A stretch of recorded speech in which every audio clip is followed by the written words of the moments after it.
ఇలా తిప్పి పట్టడంలో ఎంత టెన్షన్ పడతానో మీకు తెలియదు, కానీ మీ అభిమానం అటువంటిది. తిప్పితే కరెక్ట్గా వచ్చి చేతిలోకి పడుతుంది. మీరు కోరుకుంటారు, నేను ఒక్కటి కోరుకుంటా, మీరు ఎంతో లక్షల కోట్ల మంది కోరుకుంటారు దీన్ని అలా పట్టాలని. తిప్పి మీ అభిమానానికి నా శిరస్సు వంచి నా కృతజ్ఞతలు తెలియజేసుకుంటున్నాను. ముఖ్యంగా ఈరోజు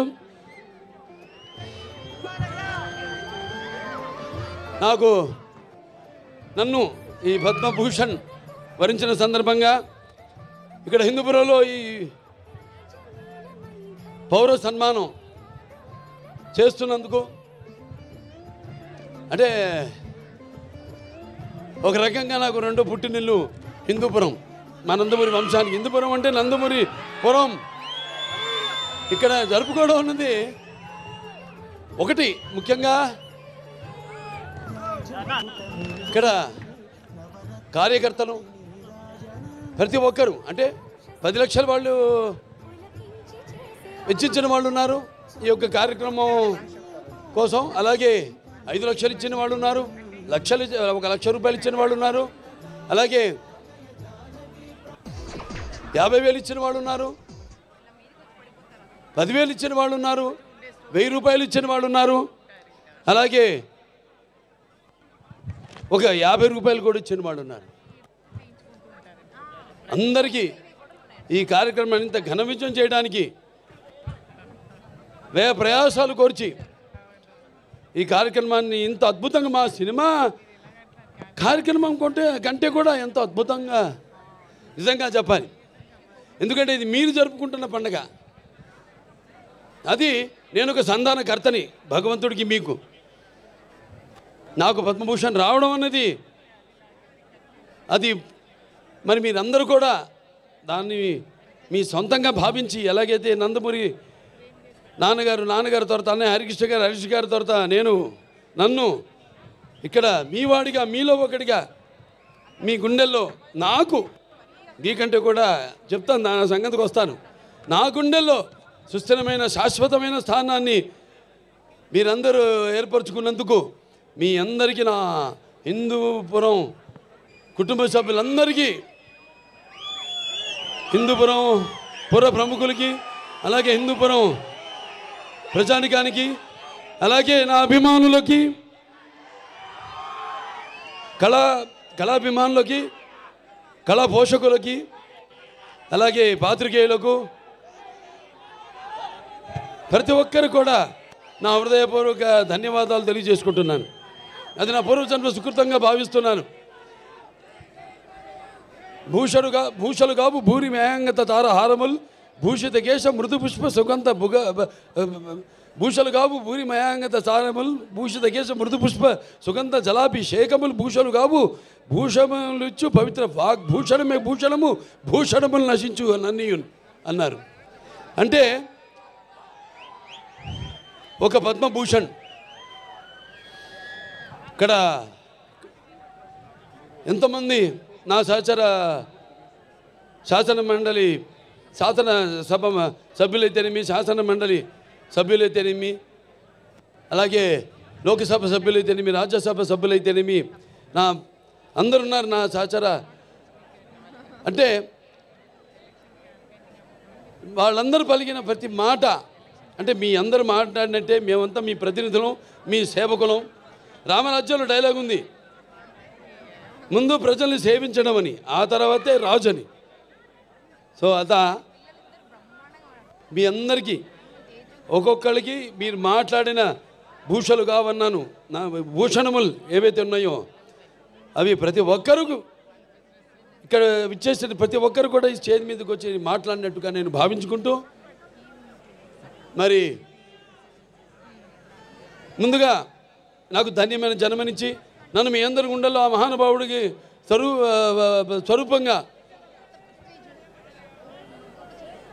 నిలిపినందుకు, మరి దైవాంశ సంభూతుడు, విశ్వానికి విశ్వ నట రూపం ఎలా ఉంటుందో చూపించిన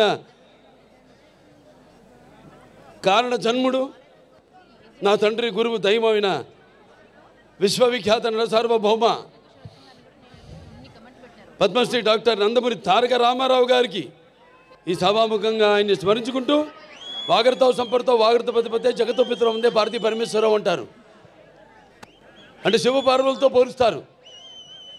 నా గాయత్ర పరమంత్రం నమతు పరదేవత నా హరే పరతస్రాత నానృతాత్ పాతకం పరం యస్మాత్ పార్థివదేహ ప్రాతుర్పద భుక్తి యస్మాత్ పార్థివదేహ ప్రాతుపుత్రుని భగవతి గురుణ సముద్ర మాంసి సహస్రం తస్మై సర్వజ్ఞ మూర్తి పిత్రే. సో ముందుగా పుణ్య దంపతులకు వాళ్ళ బిడ్డగా నన్ను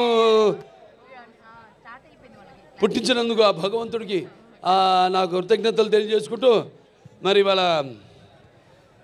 పద్మభూషణ్ చాలామంది అన్నారు చాలా ఆలస్యంగా ఇచ్చారు మీకు అని. నేనన్నా కాదు సరైన సమయంలోనే ఇచ్చారు. అంత దైవలిఖితం. ఏది జరిగినా నా జీవితాలు అన్నీ కూడా సంఘటనలు కూడా అలాగే జరిగినాయి. నేను అటు cancer hospital Basavataraka Indo American cancer hospital research institute chairman అయితేనేమి, లేకపోతే ఇటు ఒక శ్రీరామరాజ్యంలో రాముడిగా వేయడం ఏంటి, వేషం వేయడం ఏంటి, అలా ప్రతిదీ నా జీవితంలో ఎంతో సారూప్యం. నా నిజ జీవితంలో సంఘటనలకి నేను సినిమాలు చేసిన పాత్రలకి ఎంతో సారూప్యం అలా కలిసి వచ్చింది నాకు. నేనన్నా లేదు ఇదే సరైన సమయం. ఎందుకంటే నాన్నగారిదేమో శత జయంతి జరుపుకున్నాం, ఆ తర్వాత నాకు వచ్చింది. ఆ తర్వాత నేను 3వ ఎమ్మెల్యేగా ఎన్నికయ్యాను, ఆ తర్వాత నాకు వచ్చింది. ఆ తర్వాత Basavatarak Indo American cancer hospital research ఇన్స్టిట్యూట్కి చైర్మన్గా 15వ సంవత్సరంలో అడుగుపెట్టాను మొన్న మార్చి నెలలో. ఆ తర్వాత నాకు వచ్చింది. అలాగే 4 సినిమాలు వరుసగా హిట్లో, అఖండ కానీ లేకపోతే వీరసింహారెడ్డి కానివ్వండి, నెలకొండ భగవంత్ కేసరి కానివ్వండి, ఆ తర్వాత డాకు మహారాజు కానివ్వండి, 4 సినిమాలు హిట్ల తర్వాత దాని తర్వాత 50 సంవత్సరాలుగా హీరోగా ప్రపంచంలో ఎవడు లేడు. 50 సంవత్సరాలు హీరోగా మధ్యలో క్యారెక్టర్ ఆర్టిస్టుగా దారి మరణమో అలా జరిగిందేమో కానీ వాళ్ళ క్యారియర్లో 50 సంవత్సరాలు హీరోగా నాకు నిలబడటానికి శక్తినిచ్చిన నా తెలుగు జాతికి నా కృతజ్ఞతలు తెలియజేసుకుంటున్నాను. ఏదైనా ఇప్పుడు బాలకృష్ణ గురించి చాలా రకాలుగా మాట్లాడుకుంటారు. ఏం చూసి బాలకృష్ణకి అంత పొగరంటారు, నన్ను చూసుకునే నాకు పొదనైన పొగరంటాను. ఎవరిని చూసి అంత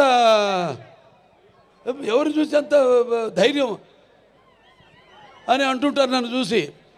అప్పుడు నేను అంటాను, బాబు నా ఏదైతే నిజస్వరూపంతో అదే నన్ను ఉసిగొల్పే ఒక విప్లవంగా అడుగడుగునా నేను నడుస్తానని నేను చెప్తూ ఉంటాను. అలాగే నా రీతి ఏంటి, ఇతనికి అన్నీ తెలుసా అంటారు నన్ను చూసిన వాళ్ళందరూ. నన్ను నేను తెలుసుకునే కంటే పెద్ద విద్య లేదని ఒక సవాలుగా నిలబడతాను. నా మాట సూటిగా ఉంటుంది, నా మాట ముక్కు సూటిగా ఉంటుంది, నా వీక్షణం తీక్షణం దర్శనమిస్తుంది. అలాగే నా తీరు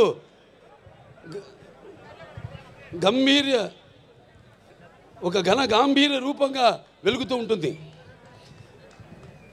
నన్ను మీరందరూ ఒక సినిమా నటుడుగానే కాదు నాకు తెలుసు. ఎందుకంటే నాలో ఉన్న ఒక మానవత్వం అయితేనేమి, నా వ్యక్తిత్వం అయితేనేమి, నాలో ఉన్న నీతి నిజాయితీ నిబద్ధత అయితేనేమి, లేకపోతే నాలో ఉన్న నిష్కల్మషం అయితేనేమి, వీటిలన్నిటితో ఇప్పుడే కాదు ఇంకా ముందు తరాలు కూడా నా అభిమానులు పుడుతూనే ఉంటారు. అంటే ఆత్మాభిమానమే నా చిరునామైనప్పుడు ఆత్మవిశ్వాసంతో నిలువెత్తుగా నేను నిలబడతానని మీ అందరికీ తెలియజేసుకుంటున్నాను. అదే మీరు హిందూపురం ప్రజలందరూ కూడా అవే చూపారు. మీరు కూడా ఆదరాభిమానాలు ఏదైతే నేను నాలో ఉన్న కోణాన్ని చెప్పాను, కోణాలన్నీ అలాగే మీరందరూ కూడా ఆ నీతి నిజాయితీ నిబద్ధత, ఆ నిష్కల్మషం, నా వ్యక్తిత్వాన్ని గౌరవించి ఆదరించి మీరందరూ కూడా 3వసారి ఒక నటుడైనంత మాత్రాన ఎమ్మెల్యే అవ్వాలని లేదు. వరుసగా ఎంతోమంది వచ్చారు రాజకీయాల్లోకి, ఇవాళ నామరూపాలు లేకుండా పోయారు, అడ్రస్ లేకుండా పోయారు. కానీ ఇవాళ ఇక్కడ పనులు చేశాం కాబట్టి నన్ను గెలిపించారు. ఊరికేదో సినిమా యాక్టర్ లేకపోతే రామారావు అబ్బాయి అయినంత మాత్రాన పనులు చేయాలి. ఎంతో కొంత మనం సమాజానికి కూడా మన వంతు బాధ్యత ఉంది ప్రతి ఒక్కరి మీద. అందరూ కూడా మన వంతు మనం సంపాదించిందే కాదు, ప్రజలకి ఎంత మనం తిరిగి సమాజానికి ఇచ్చాం అన్నది చాలా ముఖ్యం. అప్పుడే మనం చరిత్రలో చిరస్థాయిగా నిలిచిపోవడం కోసం కాదు. ఎన్నో పాత్రలు చేశాను నేను, అద్భుతమైన పాత్రలు. నాన్నగారు కూడా చేయలేని పాత్రలు, చేయాలనుకున్నా చేయలేని పాత్రలు చేశాను. అందులో ముఖ్యంగా గౌతమిపుత్ర శాతకర్ణి సినిమా. ఆ సినిమా నాన్నగారు చేద్దామనుకున్నారు, కొన్ని అనివార్య కారణాల వల్ల చేయలేకపోయారు. ఆ సినిమాను నేను చేయడం తటస్థించింది. మరి ఇవాళ మనం ఉగాది జరుపుకుంటామంటే ఒక కాలమాన పట్టిక మన హిందువులకి మనం ఒక శకాన్ని ఏర్పరిచింది ఆ శాలివాహన శకం, ఆ గౌతమిపుత్ర శాతకర్ణి. అలాగే సారే జహాసే హిచ్చా, అలాగే సారే జహాసే హెచ్చా హిందూ సీతా హమారా హమ్ బుల్బులే ఇస్కే ఏ గుల్ సీతా హమారా. ఇక్కడ ఒక సర్వమత సౌభ్రాతృత్వానికి, రక్తానికి జాతి లేదు, మాంసానికి మతం లేదు, చర్మానికి కులం లేదు అని చెప్పడానికి ఒక నిదర్శనం, ఒక ఆదర్శం మన హిందూపురం. ఇక్కడ అందరూ ముస్లిం మైనారిటీలు అయితేనేమి, హిందువులు అయితేనేమి, క్రైస్తవులు అయితేనేమి, అందరూ కూడా ఒక కుటుంబ సభ్యులుగా అందరూ కూడా ఇక్కడ సమాజ స్థాపనం చేసి ఇక్కడ అందరూ ఒక మంచి చల్లటి చక్కటి ప్రశాంతమైన వాతావరణంలో మనంతా ఉంటున్నాం. అది మన హిందూపురం ఒక గొప్పతనం. ఇక సినిమాల జోలికి వస్తే, ఈ నా నట జీవితంలో ఎన్నో పాత్రలు చేశాను, మీకు చెప్పాను. దానికి ఎన్నోసార్లు చెప్పాను. నాకున్న జ్ఞాన సంపదలో బ్రాహ్మణుని, ఐశ్వర్యంలో వయస్సుని, మంచిగా మాలని, మంచి ఎదురు తిరిగే మాదిగని, కష్టాన్ని నమ్ముకున్న కమ్మరిని, కొమ్మరిని, కంసాలిని, రజకుడిని, నాయ బ్రాహ్మణుని, కల్లుగీత కార్మికుడిని, కల్మషంలో ఎత్తి యాదవుడిని, ఆపదలో ఆదుకునే వెలమని, వ్యక్తిత్వంలో రాజుని, అమ్మను మరిపించే కమ్మని, పౌరుషంలో రెట్టినని, ఇలా ప్రతి సినిమాలో ఒక్కొక్క ఏ కథ నచ్చితే చాలు, అందులో హీరోది ఏ వర్గం, మన తెలుగు జాతిలో అది కాదు. చరిత్ర సృష్టించాలన్న నేనే, దాన్ని తిరిగి రాయాలన్న నేనే. అదే నా నినాదం, అదే నా సంతకం. ఎన్నో అద్భుతమైన సినిమాలు. అందరూ నేను చాలాసార్లు అన్నా, నా రెండో ఇన్నింగ్స్ ఇప్పుడు మొదలైందని. చాలామంది ఏమంటారు, పాపం అంటే అది గ్రహపాటు. నేను వాళ్ళని ఒకళ్ళ పేరు పెట్టి కానీ వేలెత్తి కానీ నేను చెప్పడం లేదు. అది గ్రహపాటు. వాళ్ళు ఉచ్చ స్థాయి నుంచి, హీరో నుంచి మళ్ళీ క్యారెక్టర్ ఆర్టిస్టులుగా మారడం అది ఇది జరుగుతుంది. 4 హిట్లు ఇచ్చాం. రామారావు గారు నంబర్ 1 హీరో ఉండగా తెలుగు ఇండస్ట్రీలో, అంటే నిజం చెప్పాలంటే ఆయన పారితోషికం చూసుకుంటే, ఆయన చేసిన సంవత్సరానికి ఎన్ని సినిమాలు ఆ పారితోషికం లెక్కేసుకుంటే ఎవడు సూపర్ హీరో ఎవడు లేడంత పారితోషికం తీసుకున్నవాడు. అన్ని సినిమాలకి ఒక్కొక్కటి ఇండివిజువల్గా పారితోషికం ఉండొచ్చు ఎక్కువగా. అటువంటి సమయంలో ఆయన చలనచిత్ర పరిశ్రమ నుంచి నిష్క్రమించి సమాజం ఏదేవాళ్ళు, ప్రజలు ఏదేవాళ్ళు, నేను అందులో ఒక అర్చకుణ్ణి అని తెలుగుదేశం పార్టీని స్థాపించారు. అలాగే ఇప్పుడు 4 హిట్లు ఇచ్చిన తర్వాత నా రెండో ఇన్నింగ్స్ మొదలవుతుందని చెప్తున్నా. అది నేను చెప్పొచ్చేది. ఇప్పుడు చూపిస్తా ఇక్కడి నుంచి. అస్సలు చూడు, ఒకవైపే చూడు, రెండో వైపు చూడాలనుకోకు, తట్టుకోలేవు, మాడిపోతావు. ఇప్పుడు చూస్తారు, ఇక్కడి నుంచి చూపిస్తా. అసలు చలనచిత్ర పరిశ్రమ ఇక ముందు ఎటువంటి సినిమాలు, ఎటువంటి అంటే మీరు ఊహించని, మీకు మీ అంచనకు కూడా అందని సినిమాలు ఎలా చేస్తారో ఇక మీరు చూస్తారు. అంటే ఇదంతా ఒక సినిమాలు చేసేయాలి ఎక్కువని కాదు, లేకపోతే నాకు వయసు అయిపోతుందని కాదు. ఆలోచనలు బాగా వేడివేడిగా ఉన్నప్పుడే పంచపక్ష పరమన్న పుట్టించాలి. మన అందరూ అన్నారు, పంచకట్టులో ఎన్టీ రామారావు గారిని గుర్తు చేశారు మన పద్మభూషణ్ అని. దాంట్లో మన మంచి పద్యం ఉంది, తీనారెడ్డి గారు రాశారు. దాంట్లో మరి పంచపక్ష పరమాన్నం ఉన్నా మన ఆంధ్ర ఏమంటే మనం గోంగూర పచ్చడి కోసం గుటకలేవాడు, గోంగూర పచ్చడి కోసం గుటకలేవాడు, అదే కండువాలు వెళ్ళింది గడపైన దాటని వాడు ఎవడయ్యా వాడు, తెలుగు వాడు ఇంకెవ్వడు మన ఇంటి వాడు అని. అలాగే మన భాష, ఇందాక చాలామంది చెప్పారు డైలాగులని. మరి తెలుగుదేలా ఎన్న దేశము తెలుగు ఏన తెలుగు వల్లబుండ తెలుగు ఒకండ ఎల్ల నృపులు కలిపి ఎరుగవే భాషాడి దేశ భాషలందు తెలుగు లెస్స. మరి మన భాషని మనం ఏమంటాం, బయట వాళ్ళు అంటారు ఇటాలియన్ ఆఫ్ ద ఈస్ట్ అని. మరి అటువంటి భాష మంది. ఆ భాషలో తెలుగు జాతిలో మనం పుట్టడం మన పూర్వజన్మ సుకృతం, మనందరం కనపడాలి. అలా తెలుగు భాష కూడా మనం మాట్లాడుతున్నందుకు మనం ఎంతో ఆనందించాలి. సో అటువంటి ఈ యొక్క పద్మభూషణ్ సరే నాకు కోరిక తీరుతుంది, అది నాకు కూడా తెలుసు. ఎందుకంటే సమాజంలో ఎన్నో సంస్కరణలు తెచ్చారు చాలామంది, నేను కాదన్ను. సమాజంలో చాలామంది ఎన్నో సంస్కరణలు తెచ్చారు, కానీ అవి కథల వరకు, లేకపోతే పుస్తకాల వరకు, లేకపోతే అవి నెరవేరకుండా ఉండే ఎన్నో సంస్కరణ కోసం ప్రయత్నించడం జరిగింది. కానీ ఒక ఎన్టీఆర్, నేను చెప్పాను ఎన్టీఆర్ అంటే కేవలం నందమూరి తారక రామారావు గారు కాదు. ఎన్ అంటే నటనాలయం, ఆయన ఇల్లే ఒక నటనాలయం. టీ అంటే తారమండలంలోని తారక ధ్రువ తారకుడు.